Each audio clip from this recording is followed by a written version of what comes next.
আসসালামু আলাইকুম। দেশ ও দেশের বাইরে সবাইকে জানাই শুভেচ্ছা, আন্তরিক শুভেচ্ছা এবং যারা আমার কথা শোনেন তাদেরকে কৃতজ্ঞতা প্রকাশ করি তাদের প্রতি।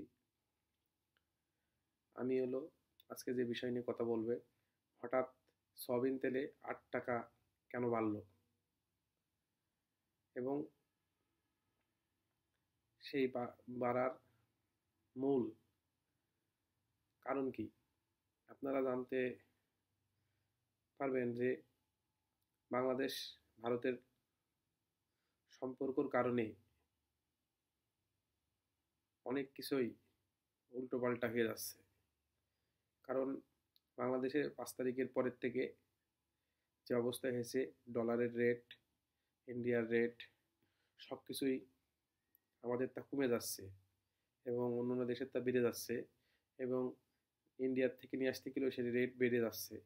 আর সেটা যদি চীনের থেকে আপনারা আনতে চান তাহলে সময় এবং আপনার রেট প্রতি কেজিতেই ৪-৫ টাকা সব কিছুতেই বেশি থাকবে এবং সময় সেটা ১৫ থেকে ১ মাস সময় লাগবে আসতে। সব মিলিয়ে সময়ের সংকটে জিনিসের দাম বেড়ে যাওয়া যেমন একটা বিষয়, তেমন এবং আপনার কেজিতে যদি বাইরে চীনের থেকে আনে তাহলে আরও ৪ থেকে ৫ টাকা বেড়ে যাওয়ার একটা বিষয় থাকে। আবার যদি ইন্ডিয়ার থেকে আনে তাহলে সেটা সহজে আপনি যদি ৫ লাখ টাকাও পুঁজি থাকে তাও ইন্ডিয়ার থেকে আপনি ইম্পোর্ট করতে পারেন। আপনি মানে পার্টনারে সহজে নিয়ে চলে আসতে পারেন ৩ দিন ৪ দিন ৫ দিন ৬ দিন ৭ দিনের ২-৩ দিনের মধ্যেও নিয়ে চলে আসা যায়। ইমার্জেন্সিও মানে আপনি ৫ লাখ টাকা পুঁজি থাকলেও আপনি মনে করেন ইন্ডিয়ার থেকে কিছু নিয়ে এসে ব্যবসা করতে পারেন, ইম্পোর্ট করতে পারেন। এইটা কোনো ব্যাপার না। কিন্তু আপনি যদি চীনের সাথে করতে চান তাহলে সেটা তো সম্ভব না। আপনার তখন ৫ লাখ টাকাই সম্ভব না। এখন তো কমপক্ষে ২ থেকে ৩ কোটি টাকা পুঁজি থাকা লাগবে। তারপর আপনি ব্যবসায় ইনভেস্ট করতে পারবেন। আপনি যদি ইন্ডিয়ার সাথে ৫ লাখ টাকায় পারেন, ওখানে ৩ থেকে ৪ কোটি টাকায় লাগবেই।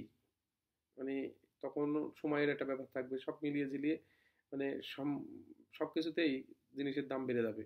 কারণ ভারতের বিকল্প বাংলাদেশের জন্যে উপকারিতা আর কিছু আছে বলে আমার মনে হয় না।